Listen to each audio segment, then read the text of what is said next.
Apia Kubi to introduce the special guest.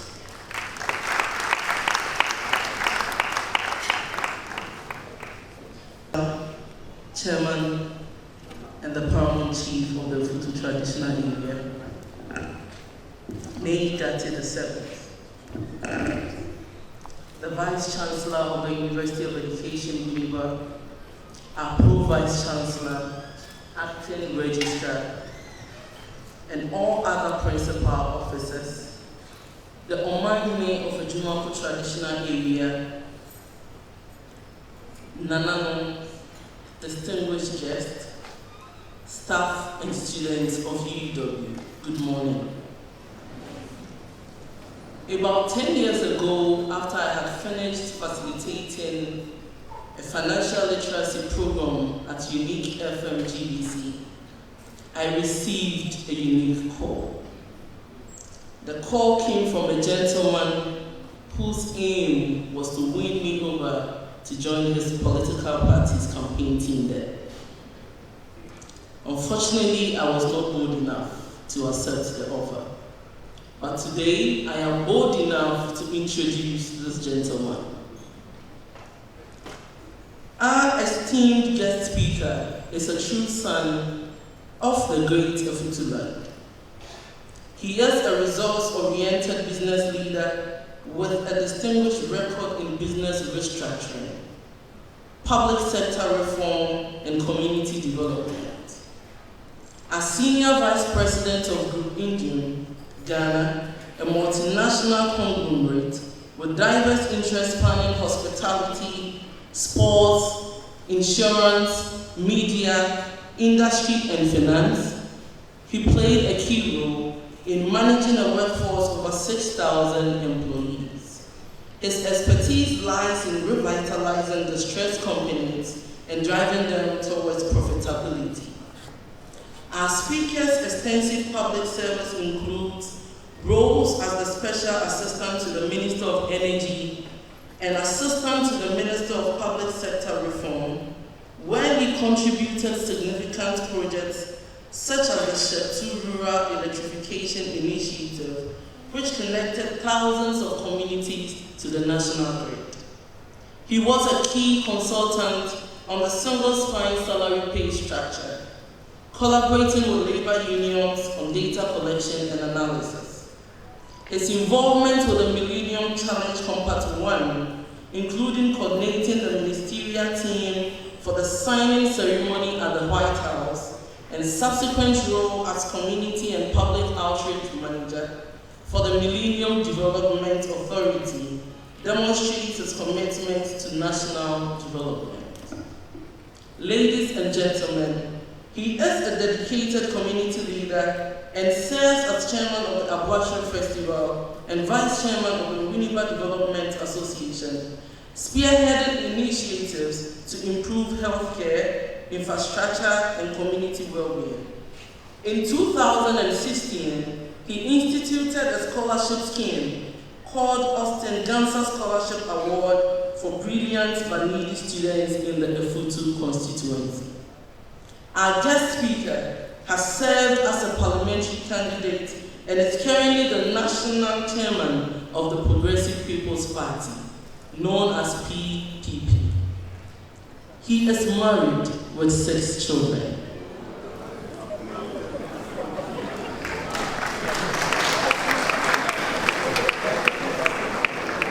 All protocols duly observed. Ladies and gentlemen, let us welcome Mr. Nana Ofori Obusu, our guest speaker for the launch of the Vice-Chancellor's Community Initiative Program. Oh, please give it up for the man. Wow. Does that mean?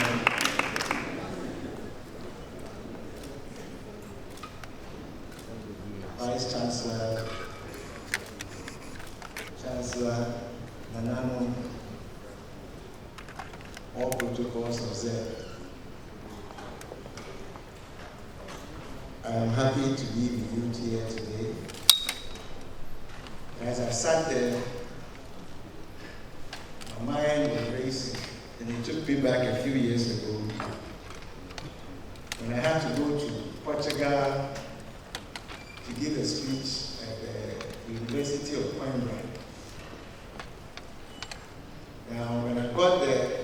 okay. The auditorium was an amphitheater. It went up.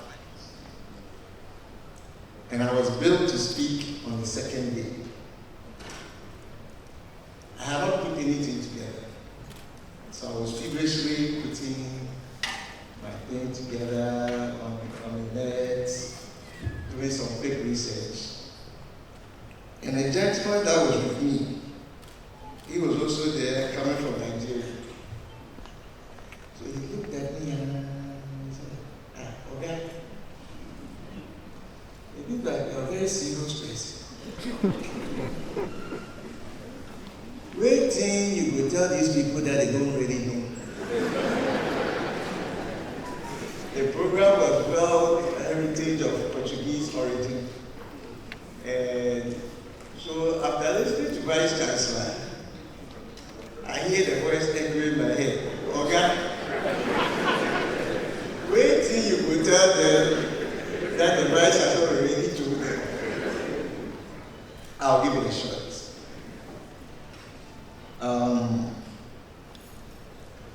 Good morning once again, everybody. Distinguished guests, all protocols observed. Omahin of the Futu traditional area in Ejumaku. It is with immense pride and deep sense of purpose that I stand before you today as a guest speaker on this momentous occasion, the launch and fundraising for the Vice-Chancellor's Community Initiative Program. This is not just another program launch. It is a testament to the University of Universe's unwavering commitment to the communities that surround us and the young people who represent our future. We recognize that the university's responsibility extends beyond the classroom and research. If you recall, the Vice-Chancellor said that already. So, okay, waiting will tell them that they don't already know. It reaches into the heart of the community, nurturing potential and empowering individuals to thrive. And crucially, it involves understanding the specific needs of the community through robust research. Universities, just like any other organizations, have an environment in which they operate. That is, the local community stakeholders whose interests must be important to the university. This is so because, unlike in earlier times when basic functions of university were mainly teaching, learning, and research, modern universities have an additional obligation to render services to their host communities. In line with this new agenda and this new way of thinking, the progressive Vice-Chancellor, some universities have established strong business and social partnerships with the surrounding communities, while others have extended community engagement through a variety of support activities. The new direction is premised on the assumption that the ivory tower fever, this is the ivory tower. There are people who are at the poster in the finishing room who have never stepped foot on any of the university campuses. They have never stepped foot, they have never looked at these magnificent structures and edifice that is here. But those people, they know Cote d'Ivoire, they know Benin, they know Nigeria, they know Togo. But some of them have never even been to the junction. So when we talk about building this relationship between the university and the community, it is paramount. It is essential. And I'm in full support with this vision that the Vice-Chancellor and his team have put forth. So the program is not simply a top-down initiative, it is a response to identified needs and challenges, many of which have been brought to light through the university's ongoing research within the Futu and the Jumako communities. We believe that sustainable and impactful change can only come from a deep understanding of the local context. So what is the local context? The Futu experience, the Ejumako experience is that the indigenous are primarily fisher folks and farmers. They are people living on the sea. I have not even experienced going to the junction before. The ivory tower, which represents the university. You know, the average person is terrified of entering the university. Just when they hear the title professor, you begin to shake.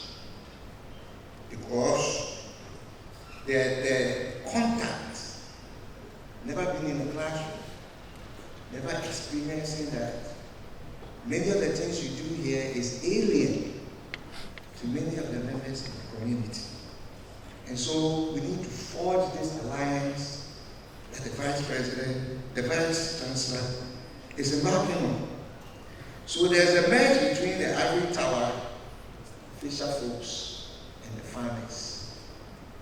The immense knowledge of this institution must be reflected in the community in which it exists. Academia must be impactful in the communities we reside in. Okay? Wait till you tell them that they don't already. I'm re-echoing many of the sentiments raised by the Vice-Chancellor. Winnipeg's gold mine is this university.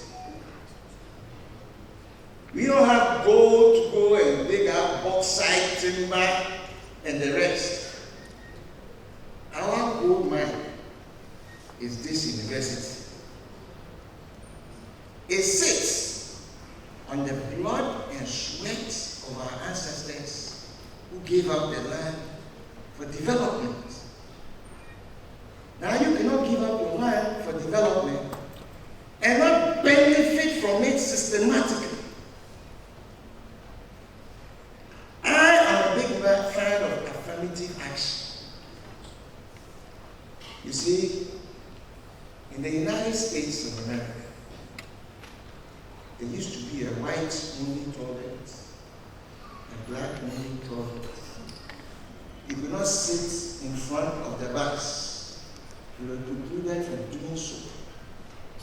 You were given substandard education, and some people fought and laid down their lives in order for us to leave Africa, go to the United States, attend schools, and even become the top in those schools. But somebody died for this. Somebody gave up their mind for this university to be in existence. We cannot turn our backs against those people.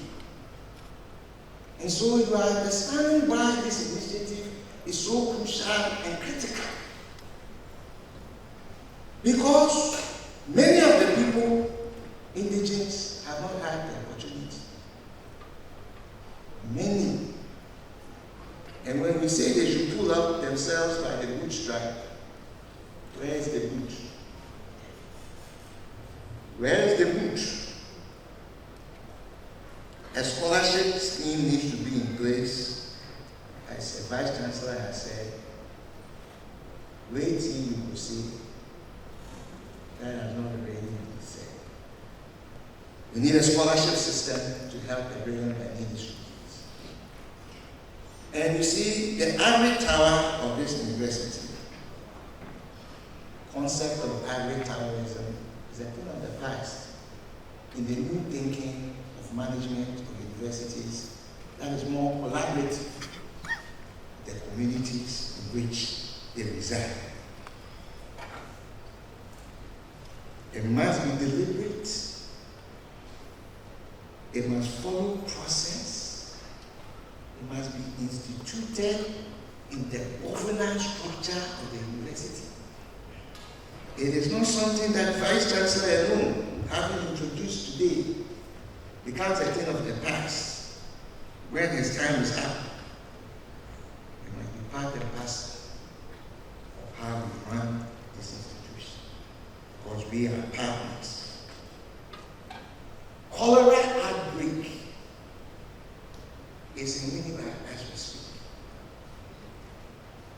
The university has a role to play in dissemination of information, partnering institutions existing in Winnipeg, not only to make people aware, but to let them know what preventive measures should be taken. Because if you stay in a cocoon, that cocoon will be permeated, and that cholera out there will definitely come here. So we need to strengthen our partnerships. With the numerous benefits of the universities, there are also demerits. There are demerits. Do you know one of the painful demerits? My nieces are getting pregnant every day. And some of you, when you finish your course, you run away and leave my nieces and my grandchildren sitting there that I have to help to take care of. These are some of the issues that plague us as a community. We are not coming to sugarcoat anything. We are forming partnerships. You know, there's a certain man sitting behind me, that he has the title from me, Pusumuru. That man sitting there, Mr. Bonnie, is a walking encyclopedia on labor legislations in Ghana. He has saved nations. And he's an effective man. And the things that I am saying, my uncle is painfully aware. Waiting now to see. That happened to say already. Okay. Crime rates in some areas. The future is experiencing unprecedented crime rates in our community. We must deal with it. There's a change in local culture. Because you city people, you come, you dress, and the dress is here. And the young girls are also seeing you as the academics. And they are following suit. So what are you doing? You are also changing our culture. You are changing our culture.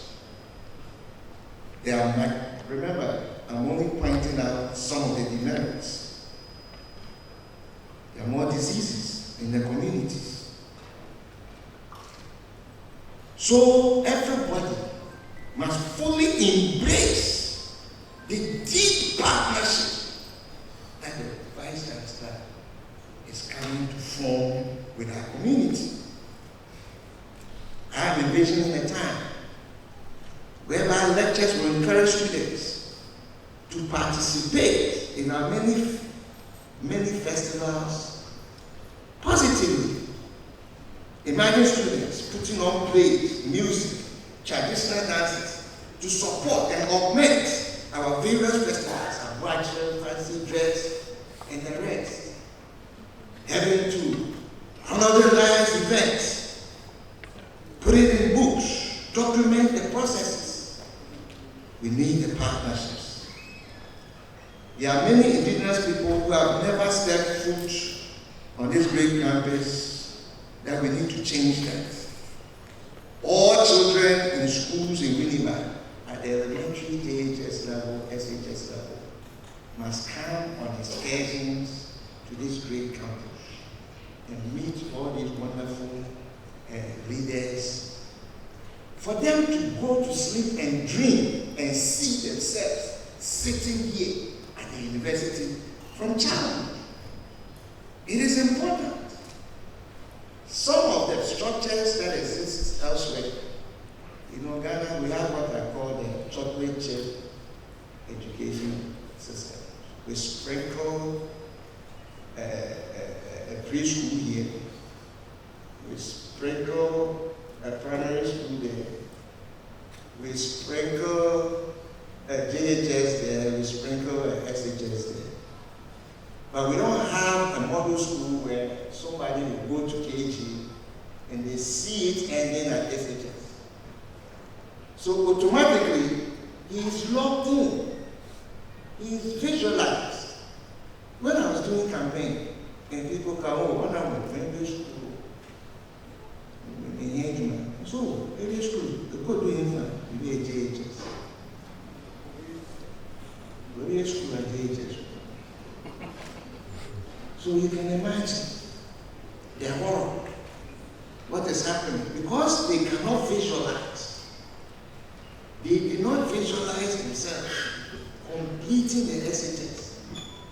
So we need to think of model schools that puts KG to SHS on a compound that allows us to use that model school as a source of development, to bring the lights, to bring the water, to have the dining hall facilities, to have auditoriums, to have sporting facilities, to have all of this on a compound that allows for proper interaction and growth and development.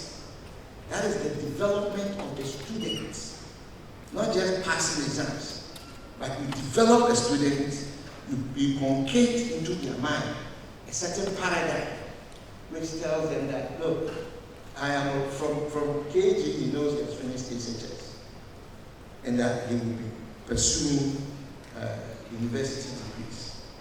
So I'm particularly proud of the Vice-Chancellor for this bold initiative and direction. We will speak to our people and help to disseminate information to them and for them to support the mobilization drive. We must learn to put our money where our mouth is. We expect to be represented in the standing committees that will work and make this a reality. If you're partnering with me, you cannot sit alone and develop your thoughts and I become an afterthought. Let me be with you. Let me share my views. Let me speak to you from a position of an individual. Let me ask you, let me input into the project and make sure that it is successful. We expect the allocation of funds within the university budget. We need to see a line item that is sustained, because you cannot do this massive project if there's no financial commitment to become another top shop. So we must do that. And then we are asking the different departments to be creative in your relationship with the community and to engage the community and to have ways to augment that which is there and to give us your mind to be able to improve and continuously prosper as a community. We believe that you share our values of education, empowerment, and community development. We are confident that you will partner with us to make the program a resounding success. Your generosity will directly translate into opportunities for the youth, hope for our communities, and brighter future for our nation. All built on foundation of research, understanding, and relations. Let us join hands and work together to empower the next generation of leaders, innovators, and change makers.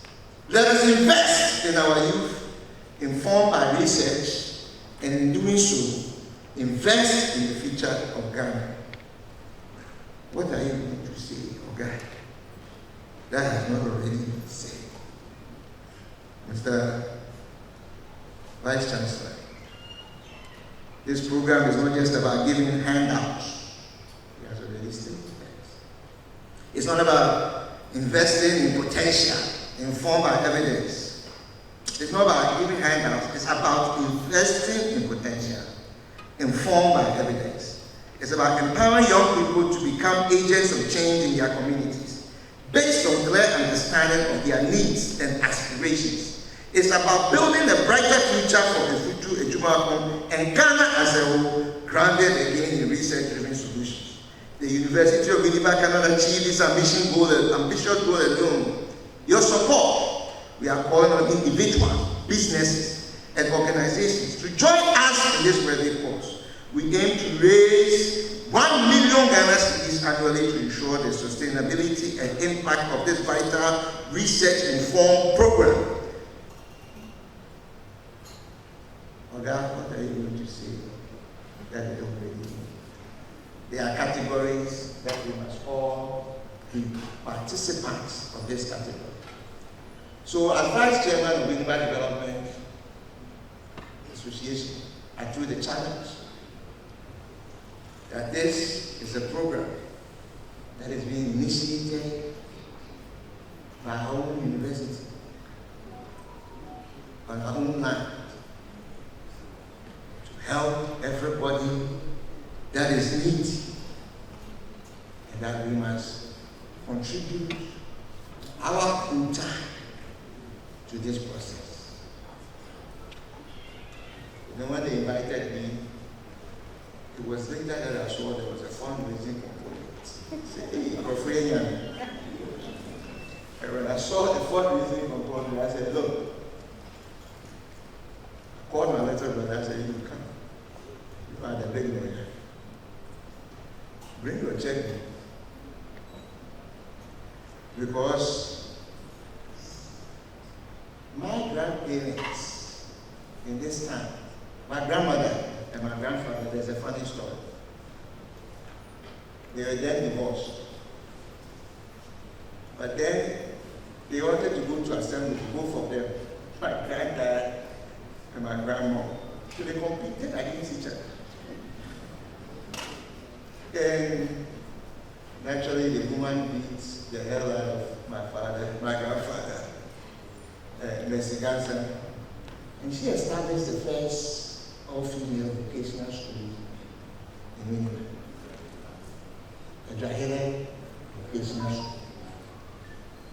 Master Austin, my grandfather, was one of the first graduates of the University of Ghana. And he's a career teacher. This lineage that I come from, I have no choice but to help. That is why I've done a lot of personal initiatives. But when I see the University of Education Winnipeg, Vice-Chancellor, who is visionary, or my him who has told me for it, there he may support. He is nudging me and pushing me. Busumu sitting here, my anger, I cannot embarrass him. Before you start the fundraising, I need to make my proclamation. Mr. Vice-Chancellor, my brother and I, in the name of Nancy Gonzalez, we are giving you 20,000 Ghana cedis to invest in this noble cause that we have started. And I am with you. And prayer that the university will continue and deepen this process along with the Chancellor.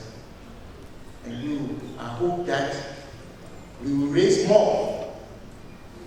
I will raise more from my different team to top up to this.